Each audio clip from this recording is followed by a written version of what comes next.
Hello, and welcome to Superhuman Samurai Syber Pod. I'm Rob. I'm Jen Knight. I'm Auntie David, and this month's guest is... It's Trent. Yay! Trent is back with us. That's right, once more we are supporting the troop. Yes. Oh, that joke would have been the background of my high school years if I had been a little younger. Aww. I got Troop Day it is. Wow. Ooh, Wow. I guess my brain is really old. I just go to F Troop. Wow, David, when did you pick up a case of boomer brain? You really need to have that looked at. Well, I got like reruns of a lot of shit when I was a kid. Even before Nick at Night had like everything, I would see shitloads of old TV. I guess my parents just watched it, and at the time I did not mind the laugh track. Now I can't stand anything with a laugh track. Yeah, that's why I know who Dobie Gillis is. Oh, anyway. Dobie Gillis must die. As the resident millennial here, I am thoroughly puzzled. It's for the best. Before we digress too much, let's have Trent plug his stuff first. Yes. Oh, okay. Yes. I do a variety of things and stuffs. Specifically, 3D printing through Prize Inside on Shapeways. And I have a animated series that is in the pitch stages called the Dino Guard, which is, I've got a Facebook page for that. Yes. That's Dino with a Y. Ooh. Mainly I have the 3D printing stuff. Just today, I put up a load of little tiny scraplets that'll bite onto siege figures. Mm. Ooh. And I'm not talking... classic I'm not scraplets or prime I'm scraplets? talking OG G1 style scraplets. Where they're weird little gremlin monsters. where there are a whole bunch of little random gremlin-y creatures, yeah. Instead of one stock design. Okay, that's really cool. I mean, the stock design is adorable, but also the OG is pretty great too. I've got... The little random guys. Yeah, I got a total of 16 of them. Nice. They're about 15 millimeters tall for the ones that are actually kind of standing up straight. A lot of them are crawling or burrowing halfway through and things like that. And, that's what I've been doing most of the day. Nice.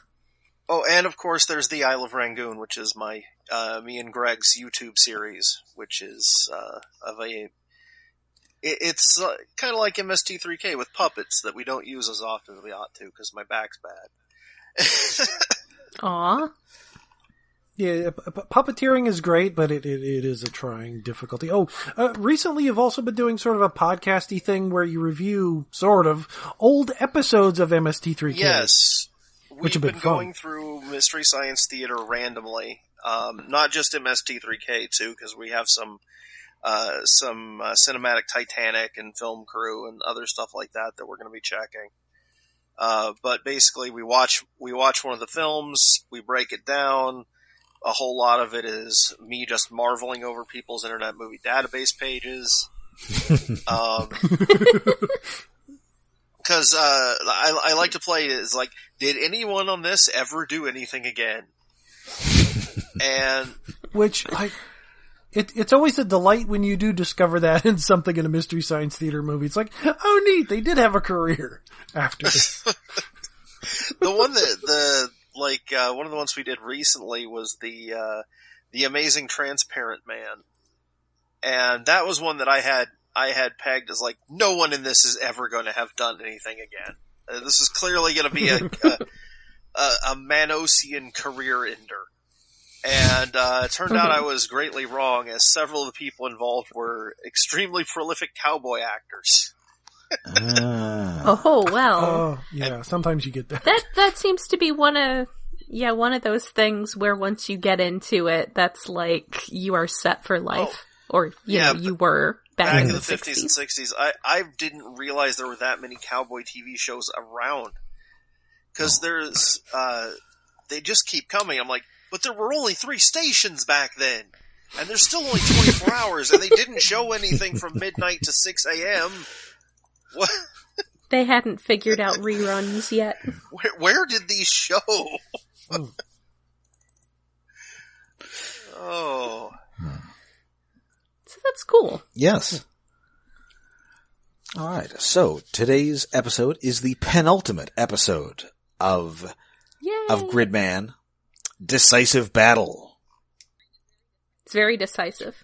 Okay, I just have a very, very brief anecdote here. I was at TFCon over the weekend, and I was explaining the show to everyone constantly. Like, oh my god, at one point I was talking to Jack Lawrence, and I noticed there was a friend of the Artist Alley, Die Mooch's table with a Gridman t-shirt, and I just broke off talking to Jack Lawrence to get excited about this guy's Gridman t-shirt.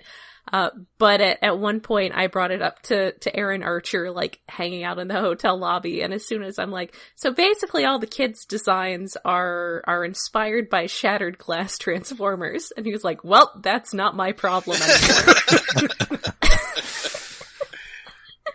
And it does make me kind of sad that for so long he had to like approach this sort of homage as like a potential legal issue. So I'm glad that it's not his problem anymore.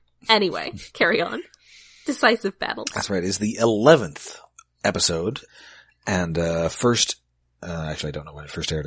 I don't know that data here. But anyway, previously. I did, wait. Okay. December the 16th, 2018. Oh, well there we go. Yes. Thank you. Superhuman samurai. Superhuman samurai. They're gonna amp it up. Kick some gigabutt. They're gonna rip it up. A hero always makes the cut. And previously on Gridman, we've discovered that Shinjo Akane is the Billy Mooney of this particular little cornfield.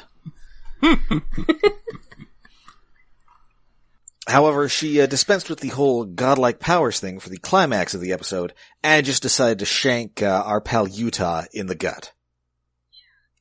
Yeah, so we start straight with stabbing, and actually I'm kind of curious, Trent. So you when you were last on with us, this show was much less of a mindfuck. So, and to be honest, I haven't watched the intervening episodes. So, Oh Oh my goodness! Okay. I was kind of hoping that was the case. Wow, I didn't. yeah. So this was a little bit of shock. It's like, oh, so he just decides to deal with the hero via box cutter. That's interesting. boy, It's like, well, this entire concept escalated quickly.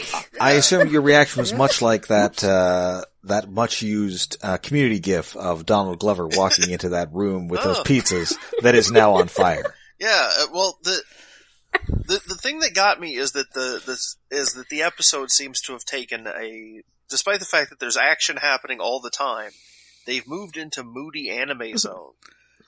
Oh, it's very moody and very anime.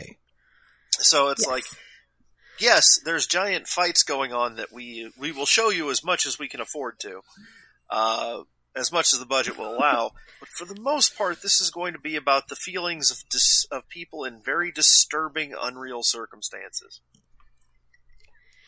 Yeah, I mean, basically, That's like kind of the show. when you last joined us, all the characters in this show were pretty certain they were actually real people. Yeah, that was that took kind of a. Well, it's inevitable with mecha anime that eventually you're going to get to some kind of mindfuck. Especially ever since Evangelion, it's now like required. Yes. But at some point somebody's got to be someone's dream, and I mean, admittingly, I was kind of shocked, and shocked, but not necessarily in a bad way, story wise, by the attempting to resolve the hero issue via box cutter. Because that's something that the bad guys rarely ever do. Yeah. I mean, you don't normally go straight for the Avatar, but here we are. Yeah. Just... I didn't know you hadn't seen any episodes in between. I think maybe... I'm on the one hand completely shocked that, oh my god, we've spoiled the shit out of you. On the other hand, wow, this is a perfect test case. Oh my goodness. Well... We've gone from, like, sort of happy fighting kaiju with repercussions in that Psykill died to the first scene has a lot of blood, which... blood is intermittent in anime. Sometimes it crops up, sometimes it doesn't. This time it's surprising how much there is and how persistent it is throughout the entire episode. Just the existential crisis going on. It's you just find out one day that you're an NPC. And it's like, okay, anyway. Yeah, so right from the get-go, we know that Akane has gone into full Eerie mode because she's got those Elijah Wood in Sin City glasses. Yes. Yeah. Which I guess that is that's an anime thing. Yeah. It's a little bit of the Gendo Akari thing, yeah. So not only does she... It's a simple shorthand for, like, just hiding your eyes. It's like your vision is obscured so people can't see the truth behind your glasses. And probably, like, distancing yourself from, emotionally from what's going on. Yeah. I mean, not only has she shanked their leader, she also takes the time to, before booking it out of there, to trash their crappy supercomputer. It's not very nice, man. Of course, those things could be kind of durable, but then you might have a lot of brittle plastics, and it's not that thing's cool. clearly hanging on by a thread. Yeah. Anyway, and possibly related, possibly unrelated, nobody's phone works. Well, the internet's down. I assume that is because the kaiju attack from the last episode was not reversed, and so they are experiencing the actual effects of an actual kaiju effect, or an actual kaiju attack, which is presumably massive infrastructure devastation and power. I'm kind of shocked the power's still on. Yeah. Yeah. I mean, I guess she probably, look, Akane is in a bad place right now, and she doesn't have time to make sure that the world's internet is staying up. So, she just needs And of course, space. we also don't know how much of an outside world there is, which is presumably why the city is not, presumably why the Japanese equivalent of the Marines aren't there. Yeah. So, and also, you see in the establishing shots that you're seeing that grid overhead sky again, the crazy, like, Matrix sky again. Yes. Grid. And it's not Gridman. Grid. I wonder. Like some kind of... also wonder. Now I'm wondering. The army equivalent is the Japanese self-defense forces, or would be. Right. I couldn't think of the name. Why no one's driving up with a mazer? Or an oxygen destroyer, or any number of things. Yeah. Listen, this is Japan. We have planned for this. Yes. They We're deploying Gypsy Danger. Yes. I still think that name is kind of just. Oh yeah, that is unfortunate. Get rid of the G word, guys. I couldn't think of any other names from that movie. Cherno Alpha. There you go. The adorable Russian one that looks like a nuclear smokestack. Yes. That's also kind of iffy. Yeah. Anyway, so he is eventually packed away into an ambulance that I guess somebody just had to walk and flag one down? No, or is this just somebody's van? I think it's just somebody's van. That's Mom's car. Yeah, I was gonna say Mom owns a junk shop. She's probably got a van. Yeah, because it didn't have any lights, and he wasn't put into onto a stretcher or anything. He was just loaded in the back. Yes. Also, in the credit sequence, there was previously the hobby knife, and now the hobby knife is bloody in the opening sequence. Yes. So, A+ opening when I watched it the first time through and I saw that, I was like, ah! Yeah. This was definitely the point where, like, at the end of the previous episode where I was like, well, I guess I'm watching this, I'm finishing this tonight. Yeah. Well, also they added Gridknight to the opening. There've been Yes, minor my changes son. over time, My but angry son. this is the bloody knife is sort of the most dramatic, because it's the most dramatic event. Yes.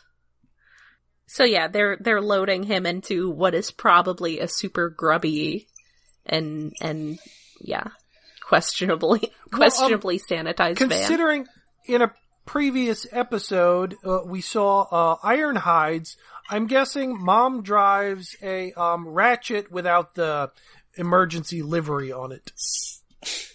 Ooh, that's entirely possible, yeah. So he gets to the hospital and he is conveniently in a coma. It does appear that she missed all of his vital organs.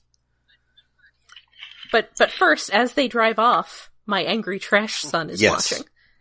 Just as a brief detail, I just have to mention that because he is my angry trash son. Yes, one-eyed monster hobo Auntie is lurking in the background.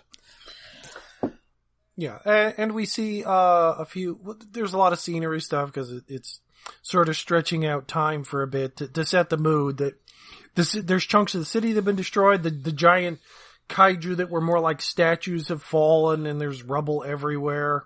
And in one of the shots, we see this little black cat walking across some rubble, which I like to think is a reference to Pero from Big O. Also by the writer. A future episode that we will probably do as a bonus at some point. I love Big O. I don't know if I can take it. But yeah, it's very... I do love a black kitty. It does set a very good apocalyptic mood here. I mean, everything is, they've gotten used to the city getting destroyed, but it resetting afterwards, and it's not resetting. There are brutalized kaiju just lying around because all the background kaiju that were fixing everything have been destroyed, and the world is ending. You know, their world is ending. It's, so yeah. That is something I'd like to comment on, is the general tone and feel of it, especially in contrast to how these types of situations are handled when an American show gets in the same level of apocalypse. And I think the whole thing feels like what it's like right before a funeral. Everyone is just devastated and walking around like emotionally half dead and with periodic outbursts. There's nothing rousing or rallying about the whole situation. It's just emotional devastation to match the physical devastation. Which... Yeah, and there's, like, Rika decides to go to school and check on people, and there's that sort of feeling of trying to, you still feel compelled to go about the regular everyday things, and you sort of have to take a moment with everyone to feel out what can still even be done. Just the need to do something. Yes. You know. Right. And like, we see, when she goes to the school, we see shots of the school that are some of the exact same shots we saw from the first episode, setting the mood, but like everything's grayed out and there's signs about conserving water and all the like taking shelter and stuff on everything. It's more somber.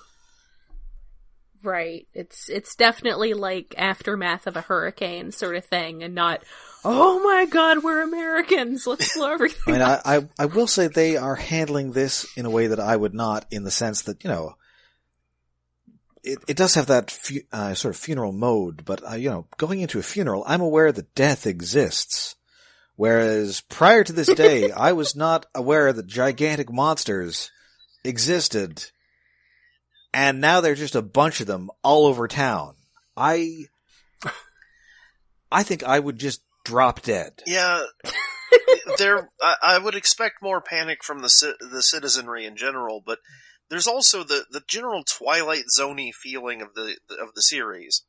I have to imagine that most of the populace has been kind of aware that something's wrong for a while. Even if they can't quite put their finger on it. I mean, there's a lot of holes in the world. Right. Mm-hmm. Sometimes literally. Yes. Yeah. And if indeed there's nothing outside of the city, then... and no one's coming. I mean, people have to be figuring out that something's wrong there. Yeah. Yeah. Right. I better at least find Jennifer Connelly singing Torch Song somewhere. Or I'm just totally gonna lose it. Well, the question is, like, are they programmed to even know there should be something outside the city? I mean, they go on a vacation trip to the river at one point, but it's like that was just added. That was just an installed update for that week. Yeah, that was the expansion pack. And now it's gone, so it's like they don't have an excuse to go outside or to think about stuff coming out from outside. They're programmed, but they don't know they're programmed. They're just normal people. Oh, you know what this reminds me of? Odd dichotomy. Oh my god, this is just like a Deep Space Nine episode. Oh? Like a specific one, yes. I assume. No, there's a specific Deep Space Nine episode where Odo goes to this planet, and there's this village, and people in the village have been going missing, and he's trying to figure out why. And he asks one of the little people there, one of the children there, like, about her missing mother, and like, did she ever go on a trip? And the kid just says, "No, we never go anywhere." Ever? No, we don't leave the valley. Yeah, like, that's not a thing. Yeah. Leaving the valley is not a concept that they understand. And then she just says, "Everything we need is right here." But there was that really cute part, and you wouldn't have seen this, Trent. There was a bit a couple episodes ago where the Thundercracker girl rather adorably asserts that they are going to go on a trip to the sea. Sea. Oh, yeah. They do, but even then she's saying it in a sort of, she's not saying we're going to go to such and such beach. She's saying it like she's aware of to the sea. So that does sort of they're aware of these things, but maybe they're not super fleshed out. No, they're not, because like, that may be like the only reference to things outside of the town that I can think of. Jeez. Yeah, and it's Thundercracker Chair. Depending on how extensively they're programmed, if they're created once, allowed to let go, or if they're constantly being maintained, they might just wander off and then disappear for a while and then get brought back in with vague memories of having gone to beach, TM. Uh-huh. I mean, part of the theme so far, and, with Auntie being my trash son, is that Akane is not very good at taking care of her things. So, whatever sort of structure there might be like that is probably not something she's bothering to manage. It's just whatever simulation has been set in motion here, just running on its own. Oh, entropy is definitely her biggest enemy. Yeah. Oh, yeah. She's managing a system way bigger than she should be. Yes. Which is probably why the monsters were there in the first place, to reset after every kaiju attack, because every once in a while the system will start to go on its own, have a free will.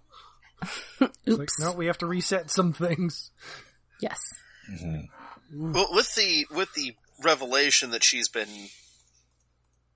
created this little pocket of the world, to whatever degree she's been making the people, if they're based on real people or if they're just complete fictions or whatever, it does put all her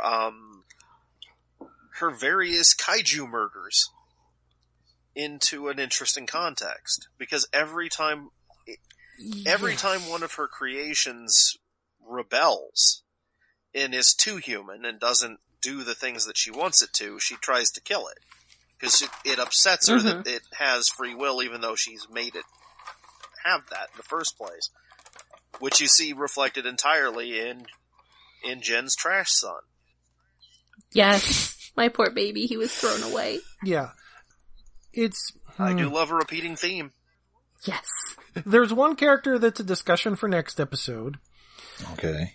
but confirmation of if anybody's actually based upon any real people doesn't happen.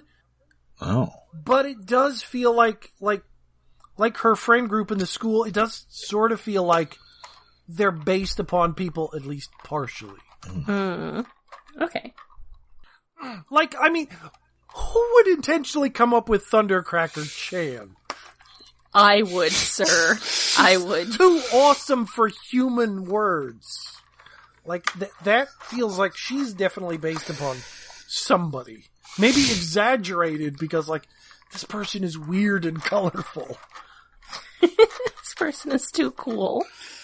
Well, also, just imagine, even if they are based on real people, imagine how weird the world would be if you had to recreate it from your memory based on people you know. Everyone would be totally wrong. Yeah. Yeah. Even the people you were most close with, you would still be recreating a sort of caricature of them. Right. Unless these people have, like, literally been sort of absconded into her little, realm of, dreaming butterflies and such. Yeah. Spoiler. Well, we never really get an explanation there. Let him think. I thought one. Anyway, Yeah, we get to the school and Akane runs into, well, there's a bunch of people because the school is also like a shelter for when disasters happen, so people are congregating there. But Starscream and Soundwave, Haas and Namiko are there, Yes, and she gets to talk to them. they're hanging out. Oh, And my again, gosh. they are pretty chill about kaiju existing. They do seem somewhat unperturbed. Yeah, I mean they're slightly perturbed, but definitely like I don't know, like when you're young, I think you maybe can deal with that sort of stuff a lot better than when your worldview is already fully formed. Yeah, come to think about it, if, people had just started setting stuff on fire with their minds when I was 16, I would have just completely rolled with it. It would have made total sense to me. Yeah, I mean that's something that you wanted to totally be able to start happening, except maybe not in the context it ends up actually happening. So here's an idea to chew on. So, with this whole world being a creation of Akane's, does that mean that all of the fictional references are in-universe? I touched on that a little bit because in I think last episode, and it was brought up that when like Gridman goes like full armor Gridman, she complains that he's just a robot. So it seems like she's maybe not actually super into Transformers, because I thought it would be, honestly, that would entirely be like when I was a teenager, if some terrifying, like, flame-headed man came up to me and helped me build this world with versions of my friends, I would totally have just, like, based them on whatever Transformers stuff. And so, but that one assertion that she seemed to be very strongly preferred kaiju over mecha just made me think that that's probably not the case. But it would be really cool. I did want it to just be in character that she was super into Shattered Glass. But saw herself as the Optimus Prime. I think that would be too meta. Oh, seeing herself as the Optimus Prime. The Transformers aspect feels like it's a meta forced onto the narrative, as if, like, Alexis Kerib might have inserted that into the network of the world, working through her. Like, he's a Transformers fan, and she's an Ultraman fan, and the world came out of that. I gotcha. I accept this. I accept your headcanon. Speaking of Transformers fans, Haas and Namiko are really excited and took pictures of Gridknight and Gridman. Yes, look at these handsome really robot cute. boys. Yes. I almost, if I had more time to prepare, I almost cosplayed as Haas for TFCon. because I was on an immunosuppressant and needed to try to wear one of those face masks. I was like, hey, I could do cosplay, but that was not enough preparation. Shoot, now you got the idea of group cosplay in my head. Shit, I need to get that Utsumi shirt. Damn it. Yes, do it. Do it. Do it. Hey, TFCon Toronto. Do it. See if I can find a cheaper one. $35, or it was more than $35. That's a bit much for a shirt. Yeah, it's a lot of print though. Anyway, this is when we cut to Akane, who is kind of just hanging out on a rooftop surveying the ruins. As you do. And yes, and her mysterious alien demon butler, vague evil overlord, Alexis Kerib drops in and tells her, hey, chop chop, make with the kaiju. So this is something that hasn't been touched on as a potential reference, and maybe this is something that comes up sometimes in other tokusatsu stuff that I'm not familiar with. But Alexis Kerib is very much the Kyubey from Madoka Magica of this situation. Ooh, yeah. Well, that's kind of like that's what Kilokan, was it Gigabyte or whatever his name was, from the original Gridman. He would create the monsters. Which in itself is actually an odd thing for Ultra things. I think most Ultraman series don't have like an overarching villain. Until recently they didn't usually have an overarching villain. But and they was weren't he usually an working alien? with people. They were just. Was he an alien creature who was manipulating the situation while in a seeming position of subservience? Because that was very Kyubey about it. Yeah, the Alexis Kerib sorta is, kinda, but not really. He's acting more playful about his nature. Yeah. Right, but he's still the one who's like, hey, let me serve you and we'll have all these wonderful adventures, and at the end, we'll get to that at the end of this episode. Oh, that has to be in something, but that doesn't feel like an overarching character. That feels like a monster shows up to a kid and tells him to do something. It's like, oh, I'll play along, and until he becomes a kaiju at the end of the episode or something. It feels very, very Madoka Magica to me. Yeah, or Digimon-y or something. So, she says, I'm not making kaiju anymore. I don't want to. And also, there's no Gridman to fight anymore, because I shanked. Yeah. And he's like, I'll work with that. Yeah, but remember that kaiju that you made, and then he went, all rebellious on us? Now he's Gridman, so you gotta make some kaiju for him to fight. Yeah. But she still doesn't want to. No, she's not. She's feeling done with the kaiju. She's out of her kaiju period. So it is time to bring back the bosses from the previous levels. Yes. Oh, this. I thought I was gonna fight Wily. I gotta do the teleporter level. Oh. Oh yeah, that is kind of what this is. I'm not sure what the original instance kaiju roll call. Yes, the resurrected monster thing is a cliche, but it's more of like a Kamen Rider cliche or Power Rangers, Super Sentai. They definitely did on Power Rangers. It's like, we got to get some more money out of these rubber monster suits. Yeah, exactly. But it's so delicious, though. It's pretty great. I mean, because you get the nice tour of every like of your greatest hit villains, and they don't have to come up with some new monster. So the animators the standard thing, because the first time it happened that I know of, it might have happened before, was in the original Kamen Rider.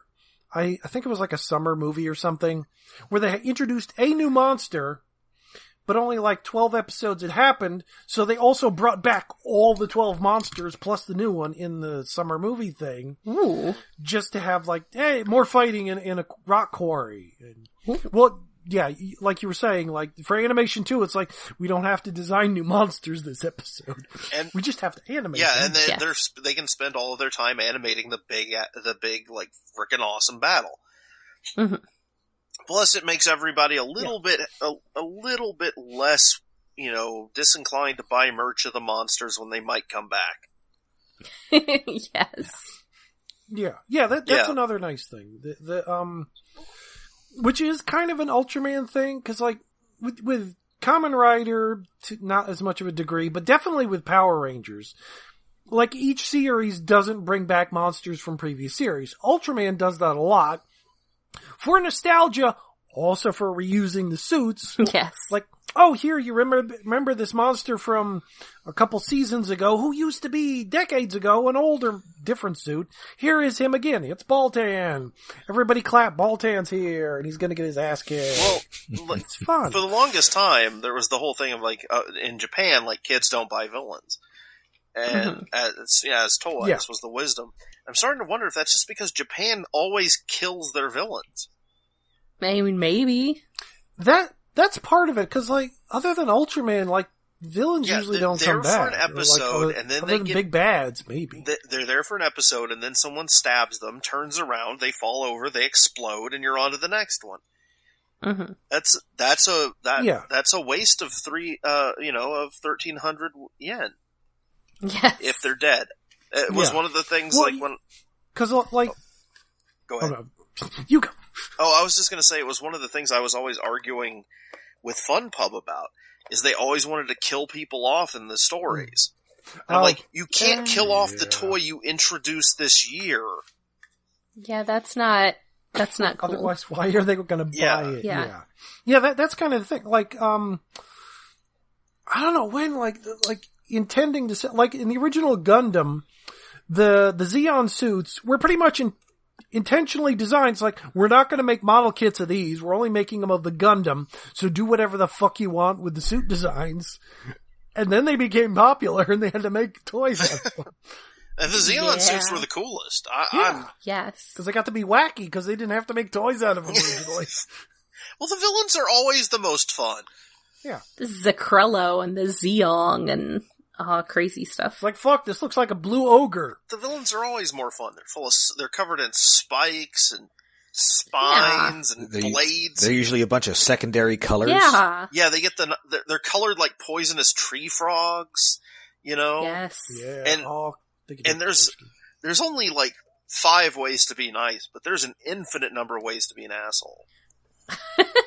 So this is true. You wind up just getting a lot more fun out of bad guys, because what's more fun than the guy that's a jerk and loves that he's a jerk? Especially when his role in the story is to get punched in the face for that. Yeah, it is good when they get punched. Oh, totally. Yeah, that's the reason in the animated series pitch I have, the villains are all undead, mismatched, monster, prehistoric creatures. And so it's like, oh yeah, that one's made of tar and evil. Yeah, why not? They're punchable. Yeah. Punch them all up. Punch them all up. Their vehicles don't just fight. They growl. They bite. They might have rabies. That sounds like a dubious sales pitch to parents, though. Well, come on. I grew up in the 80s and 90s. How many toys were pitched to us on the basis of how they gross out our parents? Yeah, that's true. Yeah, that was like half of them. Yeah. So anyway, they are besieging the city. There's nothing that our gang can do because Gridman is locked within our pal Yuta, who's comatose, and the Neon Genesis Evangelion high school students they're just accessories. They can't do stuff on their own. Yeah, they have to have the main figure to combine with. Mm-hmm. Yeah. See, this is one of the great disadvantages of your Japanese cheer on the leader type teams. Yep. Your Western type guys, it's like, oh, Superman's down. The rest of us are going to have to pull together, and this is going to be extra trying, but extra triumphant. Over there, like, Yes. oh crap, we're fucked. Goldie Marg's not gonna wield himself. Your Super Sentai, you have episodes where, like, the Red's out of commission, but the rest of the team works. But since this is sort of more in the Ultraman mold, you have one hero, and if that one hero's not there, you're fucked. Yeah. Right. If Superman goes down... It's like a worse version of Doctor Who. Yeah, if Superman goes down, you can't send in Jimmy Olsen to fight Darkseid. Yes. Yeah, but you could send in the other 12 members of the Justice League. Yes. Yeah. Yes. And they would probably, they might be able to eke out a victory, but it'll be hard fought. It's not like either process, either approach is, good or bad. It's just you get very different narrative tension from each. Mm-hmm. Mm-hmm. So now my trash son arrives. And he somehow got into the hospital. Well, it's an emergency. He's obviously injured. He's got his eye covered, so obviously he belongs there. Yeah, a kid with an eye patch wanders in the hospital, it's like, yeah, he belongs here. Yes. Something is wrong with this child. If you're under 100 meters tall, you're not a concern at this point. Yes. This is true. Yeah. Oh, he's so tiny. And the reaction when he gets there, mostly from Utsumi, is like, oh my god, who's this? Wait, you guys know who this is? Wait, who are you? Yeah. Yeah, I had forgotten that a bunch of people were not aware of his whole deal. I mean, Rika is aware of him as this, she bathed him and gave him a sandwich.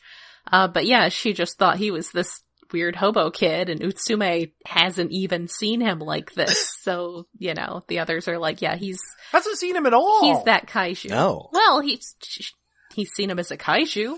I'm with Utsume. I would have punched the little bastard. This is... Well, I love the exchange here. Who the hell are you? A normal person? Yes! I love that.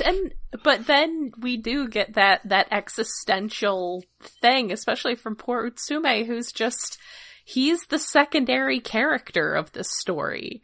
He's the sidekick, and he's dealing with the angst of being the sidekick, and not even one of the cool sidekicks who turns into armor. Like, the normal sidekick. No, he's literally just figured out he's Jimmy Olsen.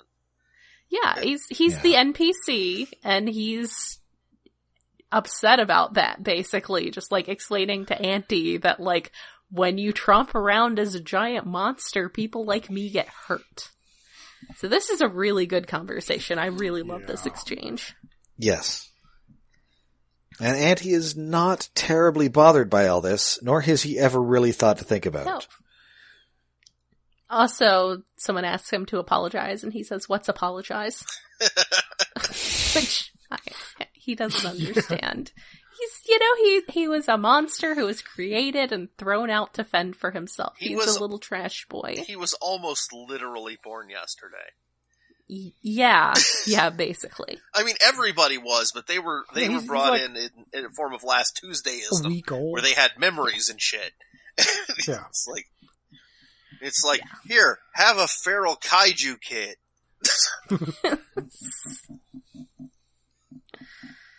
But yeah, so he basically asks Auntie to please think of the NPCs who get hurt when you're out there fighting. Yeah. And he doesn't give a shit about the little people. He doesn't care about stepping on people. But he does comment that he pays his debts because he was taught manners, which is two great things coming together. Because, being taught the manners he's talking about, Caliber taught him, Enrica cleaning him up. It's try to be nice. He doesn't still understand how to people, really. Right. But he's trying. He's still a little pissant about it. It's one of those But the saying... Go ahead. I'll come back. I was just going to say, it's one of those traditionally Japanese archetypes that we just don't have over here. Mm-hmm. Yeah. The redeemed genocidal maniac. It's sort also of known as the Vegeta. Well, maybe not. Yeah, it's the Vegeta, but we have it to a lesser degree. We have Venom, in that an evil character becomes an anti-hero. but it's still evil, but it was never made like genocidal murder to begin with, quite. Right. Even though he's always talking about eating brains and spleens and shit. But the paying the debts line, another character in the show has said that they pay their debts. Their family pays their debts. Inoshira's too. Yay! Who Auntie has not met, Uh-huh. but he's effectively quoting her without ever seeing her. Aha. Because So. they're both kaiju. Yes. Good. His nice, the other little kaiju child. The little monster frog giant child. Yes. Yes. Anyway, Anyway, so I he forget does- exactly what initiates it, but Caliber laughs. And it's my favorite moment in this entire episode. Because everybody else is like, wait, what? You can laugh? Mom thinks it's cute. Oh, I think it was when he goes, "What's an apology?" And then everybody just starts cracking up because how ridiculous is this situation? Yeah. But Yeah. We've got a comatose ultra hero, and we've got a kaiju who doesn't know how to apologize. and who is basically next in line for being the hero. And is like, yeah, and Mom says that she thinks it's cute, so. Cause she thinks she's just like, sort of adopted that whole crew. It's pretty great. Okay, I got a question. Is she talking about Auntie and this whole situation being cute? Or is she talking about Caliber being cute? I think she's talking about Caliber laughing, being cute. Because everybody's so like freaked out about him laughing. I think Mom has the hots for Caliber. Well, yes. Yes. And she could do worse. Yeah. He's a good slouchy. Hey, look, he eventually learned how to get through doors with all those swords. Hey, they're all computer programs or simulations or something. Yeah. Who are we to object to them finding love in these strange times? Exactly. Well, so whilst Auntie goes out to battle this horde of returned monsters, our pals, the Neon Genesis junior high students, have figured something out, and they decide to book it back to the junk shop at top speed. Yes, there's that. But, there's a little moment I like before that, where Boar asks Utsume, you watch Ultraman, what the fuck happens in Ultraman when this happens? And she gets no response, because Utsume is kind of shut down at this point. Yeah. Yeah, then they get the Neon Genesis Junior High kids get it into their head. Oh, the kids that are all grown-ups except for Boar. To, like, drag Megatron Mama back to the junk shop thinking, oh, we need junk to work to wake up Yuta, which is... Right, because they can't the doctors can't figure out why exactly Yuta is still in that coma. Yeah, his injury should not have caused him to be in a coma. So they're like, maybe Although, we need junk. we get our vocabulary word of the day, hypovolemic shock. Ooh. Fancy. That happens when you lose more than 20% of your body's blood That's supply. a lot of Oh, blood. wow, they actually did take into account that giant puddle that was at the beginning of the episode. Oh my god. Jeez, man. She didn't hit anything vital, but she definitely kind of hit something vital. My guess is she hit like his spleen or something. That's full of Yeah, blood. that's, and yet otherwise not that important to have. So that sounds No, you can live without it. So that sounds reasonable. Good job. Good aim. So yeah, they book it back, and it's time for a computer repairing montage. Yay, it's my favorite. Yay. Which does end up like the card Boar finds. It's a optimal 3D graphics animation card with certain number of colors. It's sort of a reference to the first episode of the live action Gridman, where they're upgrading junk in the first place and put in a circuit board in there that doesn't have as many colors because time has progressed. Aww. And meanwhile, Rika has decided to go out and see what is up with Akane because, she may be a sociopathic god being, but damn it, we are still pals. Yes. And so that leaves Utsumi as the guy who is back at the hospital because he's the guy who doesn't have anything else to do. Yeah. That part was rough. Because Yeah. Well, it's rough, but the conversation he gets to have with Yuta is really great. well, yeah, as a consequence of the roughness of the situation, though. I mean, Yeah. he's like, I feel like a jerk because I cheered you on when these fights were killing people. It's like, wow. Mind, I'll come, it's a form of deconstruction we don't see a lot. When you're cheering on these fights with these supervillains, I mean, people are dying in the background. That doesn't tend to come up unless people are, talking about Man of Steel. That's something that tends to get sometimes addressed in dubs. Like, I know there were Dragon Ball Z dubs where they conveniently were going to mention that the city they're fighting in has been evacuated. So it's something that Japan specifically... And it's on a Sunday, so nobody was in that office building. Yeah, so it seems to be something that Japan specifically just does not seem terribly interested in addressing, and that is why we could not see some episodes of 2001 Robots in Disguise for a little while. Yeah, that was... Yeah, well, it's a thing that I love that this show brings up, because this show is playing with the meta of the conventions, and it actually addresses that in such a great way. Right. Which leads to the scene with Yuta and Utsumi talking about, like, why Yuta has to keep going out, which is in itself kind of a reference to a scene from Ultra 7 where, Dan, whatever his full name was, has to go into fight like he's injured and, if you transform to Ultra 7 again, you might die. I was like, gotta do it. Gotta save the world. But I gotta do it.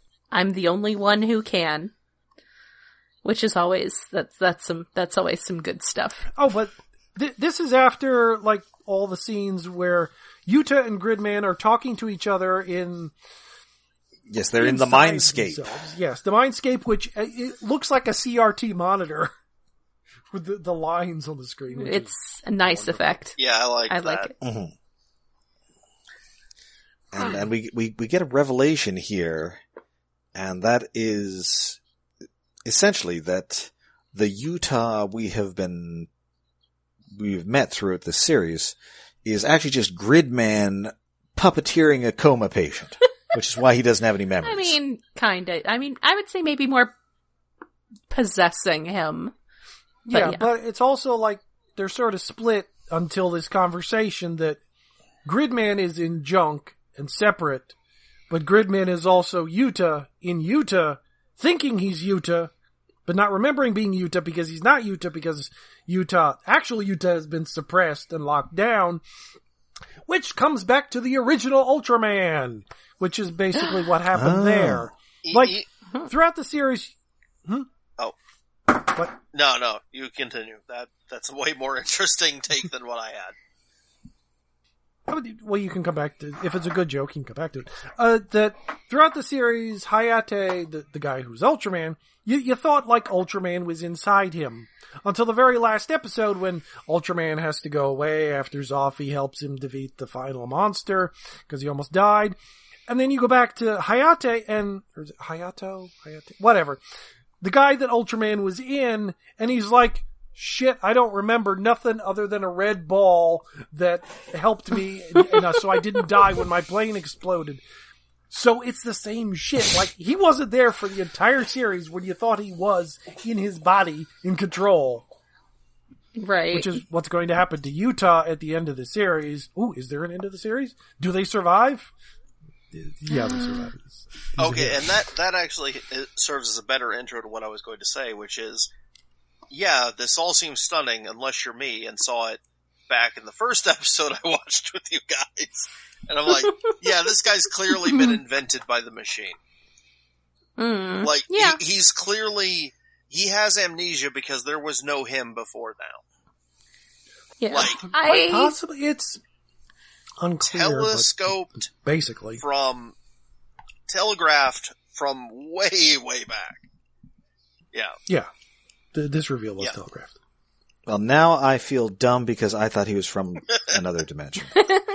My initial theory was that, my initial thought was that there was a real Yuta, as we've been calling him, and that he got killed in one of the kaiju attacks that worked. And that Gridman basically just took his identity and filled him in after a reboot. That was my theory back in the day. I could see that. That's not a bad one. Yes. Yeah, see, I was fooled by the shattered glass connection, and I thought he was like from a different universe that wasn't full of kaiju, and he had somehow ended up in this one. Oh, which is a kind. Much like what I thought Cliffjumper is in the Shattered Glass stuff. I was pretty open to just seeing where the story took me. I could definitely see that being a possibility, but I wasn't ready to say that I was certain about it until this point. I wish I could do that. And yet we're all probably right because it's not entirely clear. Like, there's a Utah body there that Rika finds in the first episode filled with Gridman. How did he get there? We don't, because Gridman did come from a different place, got into a body that was conveniently there.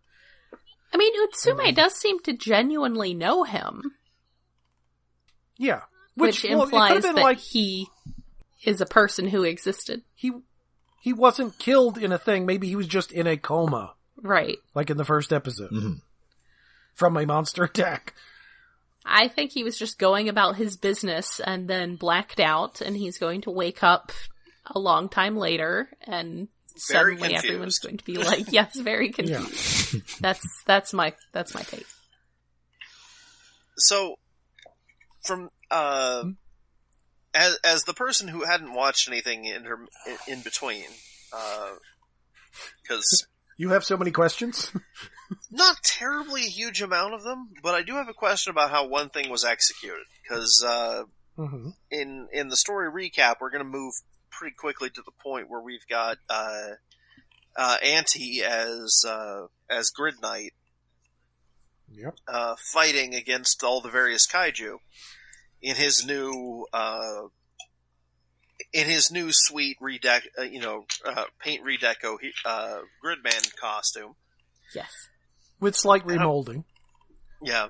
And I'm wondering, is the logic behind that his whole thing was adaptation? That was his power, right? Yes. Mm-hmm. Is it the thing that, was the idea that the only thing that could stop Gridman is another Gridman?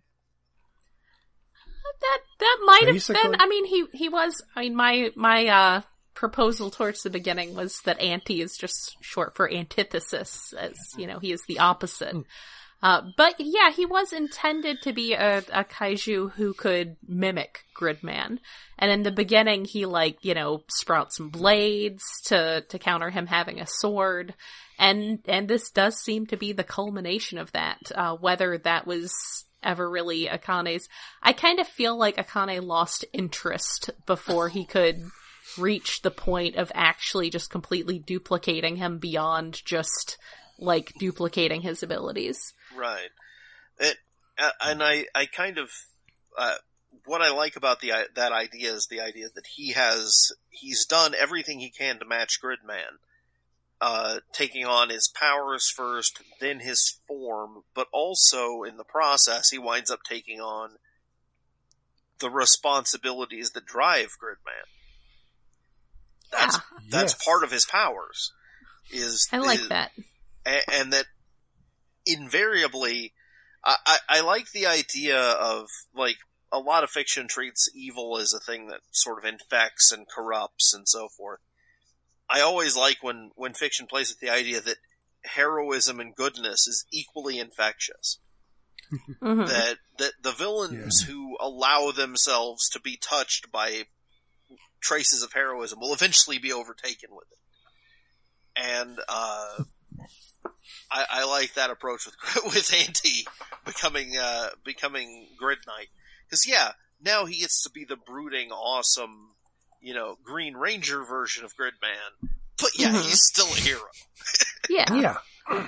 So I like him. Yeah, because I like him a lot as a character. Akane created him to like, you must copy Gridman and to be better than him, to defeat him, and that was his goal. To be better and to be able to defeat him, and his ultimate answer ends up being, I'll just be better than Gridman and replace him. Then you won't need Gridman. Yeah, I will become him. I'll be better than Gridman by being Gridman. Yeah. I'll be the better Gridman. Yeah. And, so yeah. So, he's fighting these kaiju, and Yuta comes out of his coma and, sort of talks with Utsumi about how he's realized that he is actually Gridman, and he's talking in Gridman's voice. He turns around, he's got cat eyes. I expected to hear Vincent Price laughing. I get that reference.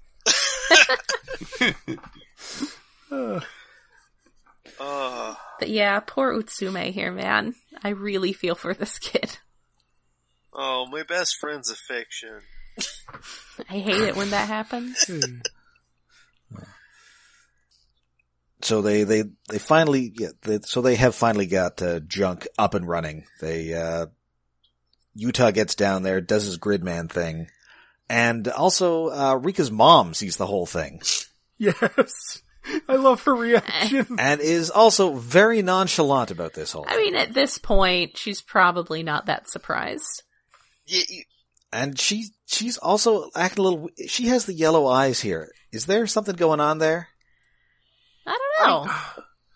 I think she, yes, as previously discussed, everybody has like blue eyes except for, Akane, who is reddish, and, Auntie. But hers are yellow, so she's the odd outsider, but also her character design is a slight reference to the fact that this voice actress has played other characters in other Trigger shows. Like, so she, hence her weird eyeball earring. Yes. Yeah, that's a reference to something for Lucario. I forget the name of the show. But do the yellow eye, do the cat eyes mean anything? Maybe that's up for interpretation. Oh. Okay. Third faction? Who knows? Mercenaries. I will say that as someone who came into this blind, I halfway expected her to walk over to Junk and start trying various random passwords to see if she could upgrade. I want to do that. I don't know if that's anything that was intended from the tone of the episode or just like what I would do in that circumstance. But I see them saying this code phrase and getting zapped into the thing, and I'm like, well, clearly you're going to go over there and see if it works for you. Just yell some things, see what happens. That does feel like a joke that almost was intended, but it was cut for time, the way she's acting in that scene.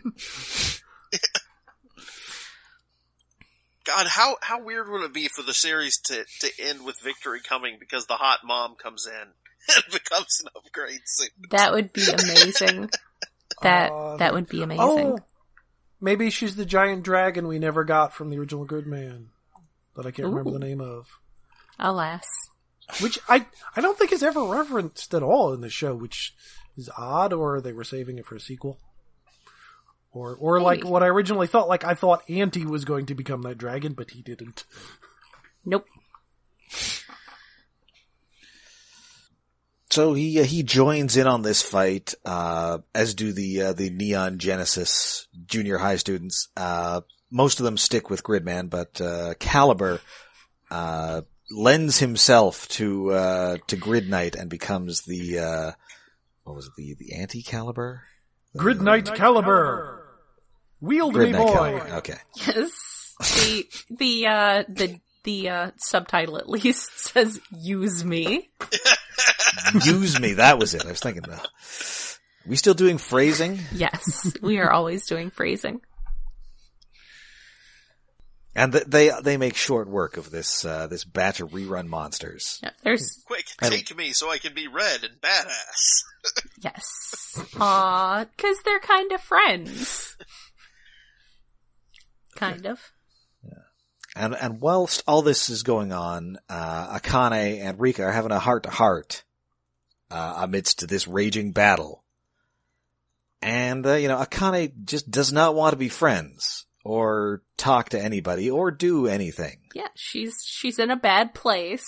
Her world is falling apart. She doesn't believe that people want, she doesn't believe that people want to be her friend. And so, yeah, she's not listening, basically. She is in she's in the proper mindset for some alien creature to come along and turn her into a witch. Because, Alexis Kerib literally interrupts this by saying, "Excuse me," while I interrupt this pointless conversation.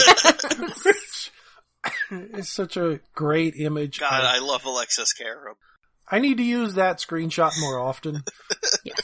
And he's like, "Well, so you're not making kaiju anymore, huh? Well, what if I made a kaiju out of you?"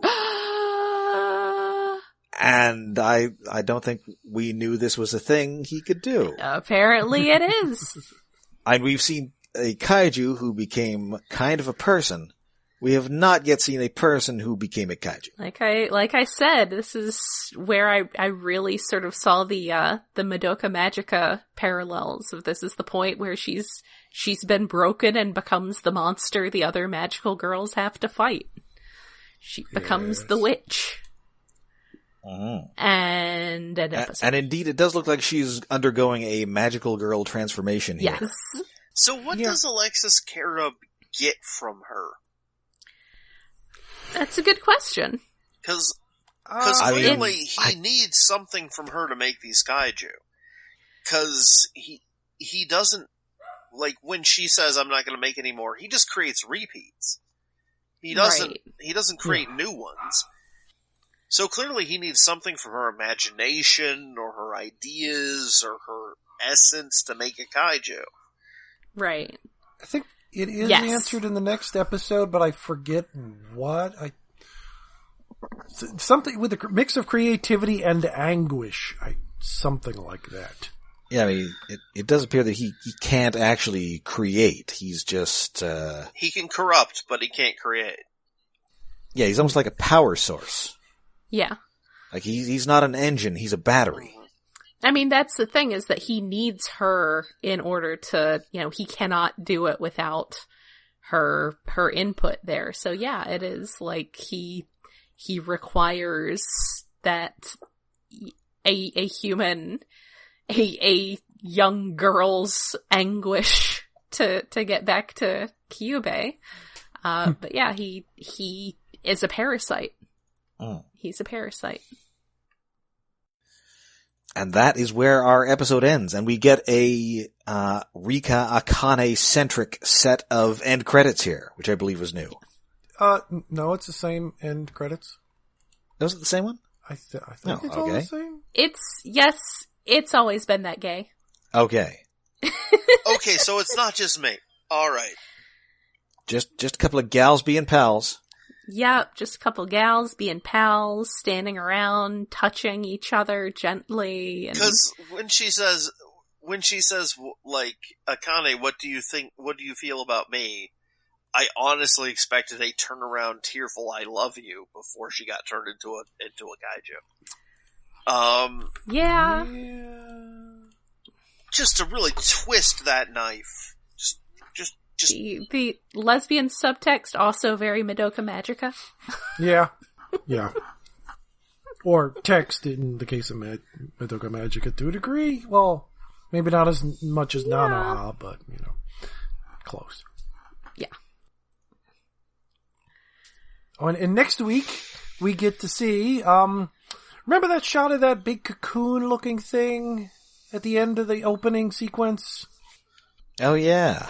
Next week we finally get to find out what lies within the cocoon, which was a big question in my head. Is it Adam Warlock? I wish. No. Is it? What? I think it's going to be some kind of final boss. Is it? Wait, is it Wilford Brimley? Oh, that would be awesome. Star of Cocoon. That would be pretty amazing. I would love for there to be a show that had this much intricate work and effort put into it, entirely to lead up to a completely random joke at the end, like the end boss is Wilford Brimley. That would make my century. It turns out the greatest evil of all was diabetes. Diabetes. Diabetes. Oh, sometimes comedy shows do that, but not to that degree. Not quite. And they're comedy shows, and you're aware going in that that's the sort of thing that might occur. They're not going about all dramatic action and then suddenly. Yeah.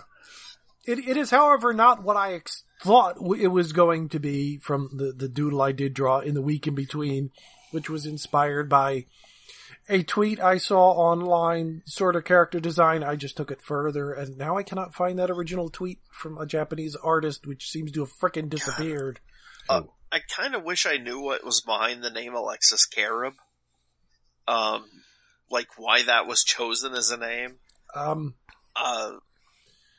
Ultimately unknown. The sort of reason is because that was the name they were going to give to the villain in Gridman Sigma, which was going to be a sequel series that never got made. Okay. How they originally came up with the name, I kind of thought it was derived from like scarab, like the beetle. I figured it was like cherubim. Okay, because the only thing I know of that has the name Kerib is a horrible fake chocolate. I was gonna say, like... that my mother Kerib? Imposed upon us as a family. Oh. For semi-religious reasons when I was a child.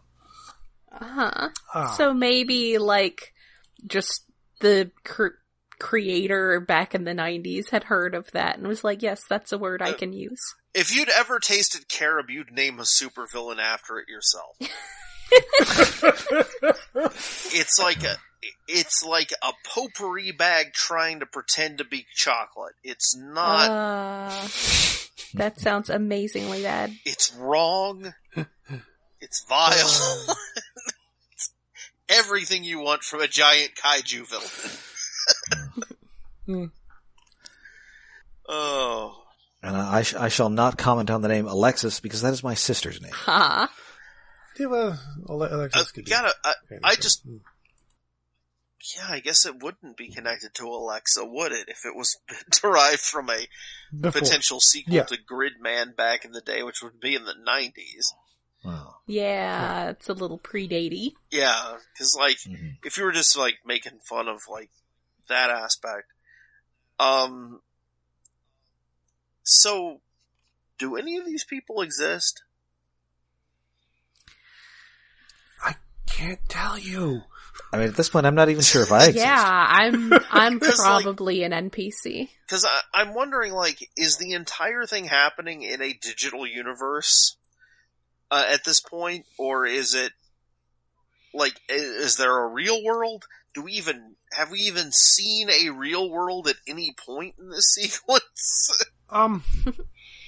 Oh, Trent, spoilers. But the ceiling digital grid thing is like the grid that was in the original Gridman.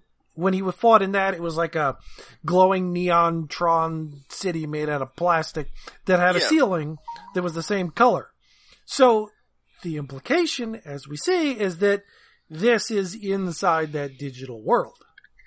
Right. And a Digimon, effectively. I'm very strongly reminded in several thematic ways of Kevin the Digimon Emperor. So... My favorite character in Digimon. God, why was I able to predict that in my head? That episode about him made me cry.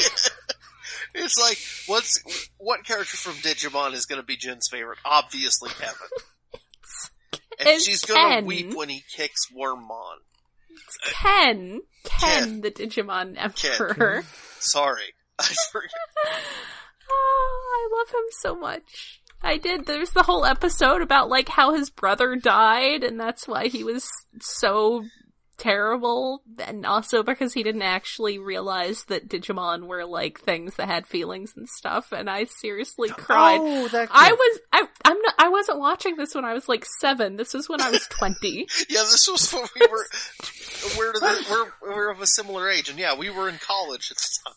Yes, I was an adult, and I cried at this episode of Digimon. But yes, it does have very strong Digimon Emperor vibes of her just, like, not understanding that any of this is, like, you know, that her actions are affecting actual people, or in that case, adorable Digimon. Right, he's from the season I forgot because Tamers was so much better. Oh. I gotta admit, Tamers is really awesome. It was Tamers is really good. Best opener, I loved that definitely. season. Yes. Oh, yeah. Yeah. Tamers was alright. Didn't have Ken. And then he just became a big hippie. Well, you know. Speaking of genocidal villains being redeemed. Yeah, so that does it for this episode of Superhuman Samurai Cyberpod. And I would like to thank Trent again for joining us. And we are definitely going to have you back on once we start talking robots in disguise. Oh, Yes. Oh, I look forward to it. Yes. Looking forward to that. Steel Jaw is made of sex. I promise to be way more prepared for that. Also more braggy for reasons that... Yeah. It's kind of like how we did a Patreon episode about the Warcraft movie with Rob having no idea what it's like. That's an orc, right? And oh, you think I had like influence on this as part of like the Shattered Glass universe? Check my LinkedIn page. Find out what influence I had on Rid. Anyhow. Yes, we will have you back. They can't claim non-disclosure agreements on your resume. Yay!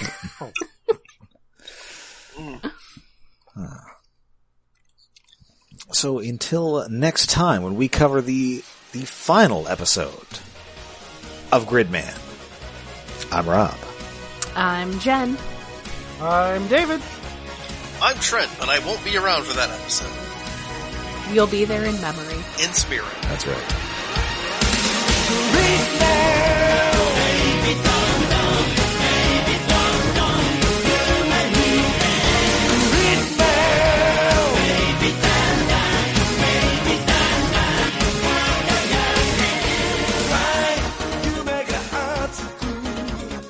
I'll just match yours, Trent. Mine was a second off because my mouse was moving around and I didn't know what was going on.